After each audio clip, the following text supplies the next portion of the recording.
Hello, welcome to Big Bang Radio Spotlights. This is a show where we talk to independent artists from all around the world all about their music and their process for making it. I'm your host, Isaac Anderson, and today I get to sit down with musician ILUKA. Without any further ado, here's the interview. ILUKA, thank you so much for joining us today. We really do appreciate it. I want to start at the beginning of your musical journey, just like we do with all the other artists that we talk to on this show. So the first question I want to ask you is, what is your earliest musical memory?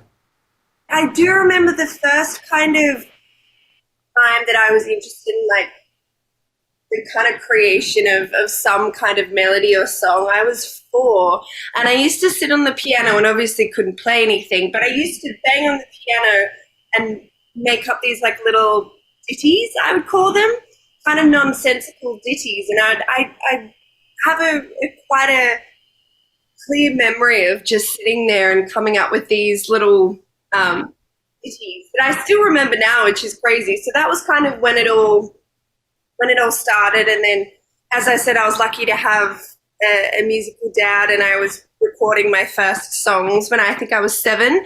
And at that stage, like my dad would play all the instruments, so I was kind of just singing and writing the lyrics and stuff like that. But yeah, quite young. There's always been something that felt quite natural to me about, especially not just the playing of music, but the creation of music.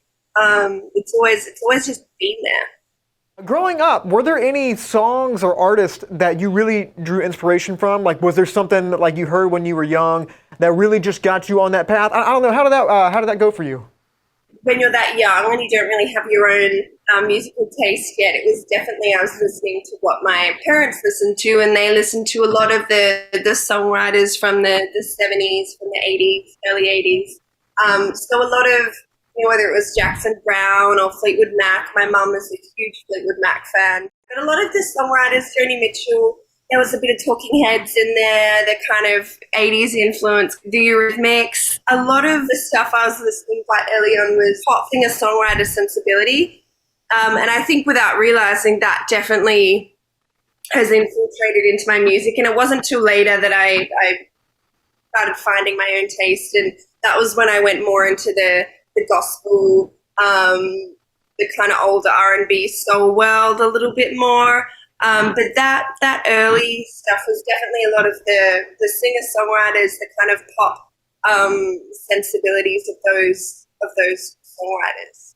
You mentioned your dad a little earlier, and he was involved in music. He was a songwriter. He also made guitars, if I'm not mistaken. And that's super cool. I've never met a whole lot of people that actually make instruments like that. And it must have been cool to have a father that had that musicality and had that knowledge. And growing up with a dad like that, what were some big things that really resonated with you that he taught you about music?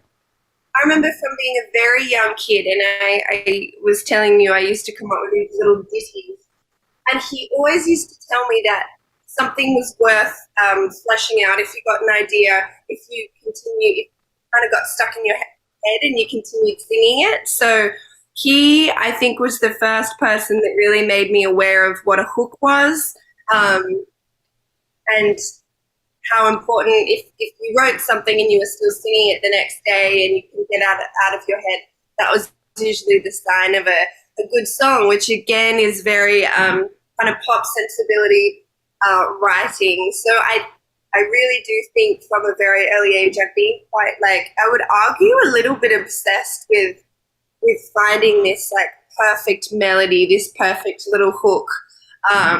I'm kind of like always on the hunt for it. And I've always got like, well, I used to have a little tape recorder and now I obviously just have the phone voice memo. But I'm always on the hunt for like this perfect melodic hook. And I really do credit my dad for that, because he did teach me that quite early on. And I guess being in a kind of studio with him, I mean, it wasn't really a studio. He just had a very old school, like 12-track desk that we used to set up in the dining room.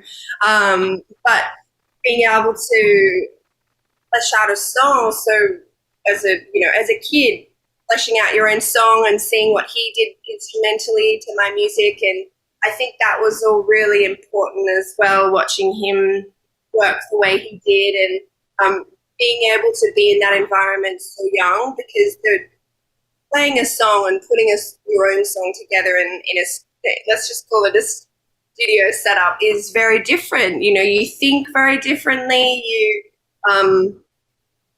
play and sing very differently. Like, it's a very different experience. So to have that from such a young age, I think has taught me to think in a very specific way as a musician and songwriter. To get free, I'm out of trying, I'm dying to get free. I'm out of trying, I'm dying to get free. I'm out of trying, I'm dying. You never ever knew a girl like me. To get holding up the gas, smoking cigarettes, baby in the backyard, underneath the bright stars, watching all our friends coming down again. We were all so restless, baby, we were desperate. High in the sky, forever, cross hearts and hope to fly together. It's only you and I, forever, down from the heavens come, the beautiful undone. You obviously have a great passion for music, but I believe there was a time in your life where you had a bit of a complicated relationship with music and you spent a year in a Buddhist monastery. And when it comes to music and just sound as a whole, how did your perception change after that experience?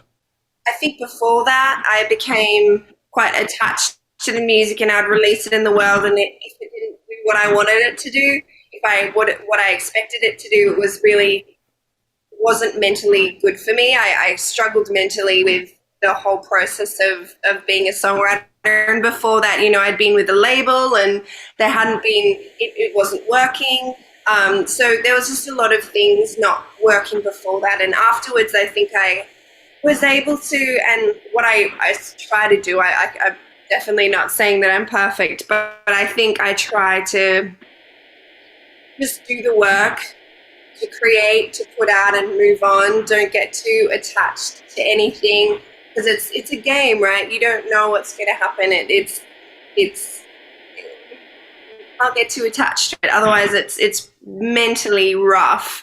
So I think not getting too attached and to just continue doing my work as an artist, as a songwriter, to not stop and worry about what people think or how the world's responding to it, but just keep, I think it was Andy Warhol that just said, just keep making more art. So yeah, I think that is what I try to live by now, definitely, which was influenced by that whole experience. Another thing I find really awesome about you that I think just plays into your image and your music as a whole is the colors that I see present in not only your music videos, but in your album art. How has color and wardrobe played into your musicality? Always been a very visual person, and I really do honestly believe that fashion and style and the way you dress is such an expression of who you are. And I think a lot of these songs I'm really trying to, my whole thing is trying to kind of slice a knife through the numbness, through the numbness of everyday life, through the ordinariness of everyday life. And I think color plays such a vital role in making things feel lively, in making things feel like there's vitality. So I think that plays a huge part in it. Such an expression of who you are, what you wear, and the music is trying to, express vitality in life in all its different array of emotions. You know, it's not necessarily the happy colors. It's all the colors, because that is life. It's a spectrum. It's all the emotions, all the feelings. So yeah, color has always played a huge role in being such a visual person, and it's always been a big part of the sure. Speaking of your music, I want to talk about your new record, Queen of Turbulent Hearts. It's out right now on streaming. What was the process of making that like for you? Because I believe you spent a while in places like LA and Nashville working with some different songwriters, and obviously you're in Australia. And I'm just curious, how was that process recording, and what does that mean to you, just the whole record? I was meant to be back over in America at the start of 2020, before before COVID hit, and that's when I was meant to finish the record with a producer in person in LA and kind of pulling all the pieces together. I'd been spent the last kind of 2 years before that writing a bunch of demos and working with a bunch of different people, especially LA, Nashville, a bit in Australia. But then, COVID happened, and we kind of had to make this decision of what we were going to do. Are we going to continue working with the person that I wanted to work with, so an American producer via distance, long distance, or are we going to change everything up and try and finish it in Australia?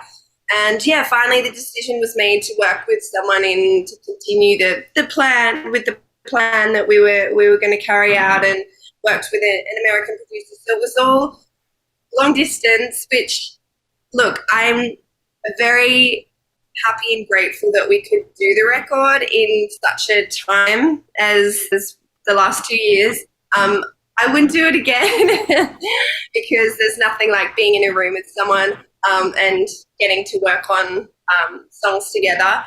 But it was amazing. It was the whole process. It was messy. There was a lot of songs to pull bits and pieces from.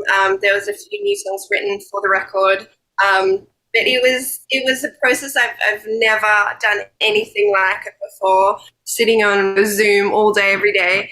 But we got it done, and I'm so proud of what we made. But it was a funny one. It was a crazy process. The whole long distance thing. But I'm proud of where we ended up. Well, the album is out now. It's wonderful. And if people want to keep up with you and what you are doing with your music, how can they find you online? ILUKA Music on Instagram, YouTube, Facebook, TikTok, and Well, ILUKA, it's been a pleasure talking to you. I appreciate you taking the time. But before you go, I got one more question for you. Now, I don't know if you've ever seen a Big Bang Radio Spotlight before, but I'm a musician, but I also love film. And I believe those two worlds are not too far away from each other, and musicians just have a soft spot for it. So, ILUKA, before you go, what is your favorite movie? I'm a big film nerd too. I would say Holy Mountain is one of my all-time favorites. Visually, it's the most beautiful masterpiece that I've ever seen, and it's just so inspiring. It's in its own world visually. I would say Paris, Texas. I remember watching that for the first time and just having all these feelings that I didn't know how to, I couldn't even articulate the things I was feeling. It was like this deep loneliness, this something I'd never experienced before after watching that movie. So that's deeply affected me too. So that's one of my favorites. I mean, anything David Lynch as well. I'm a huge Lynch fan. Yeah. Probably gave me more than I was asked for, but there you go. Thanks to ILUKA for sitting down with us and talking all about her music. If you want to see more interviews just like this, you can find us online at Studio 67 NCC. Thank you all for watching. I'm Isaac Anderson, and until next time, stay lovely.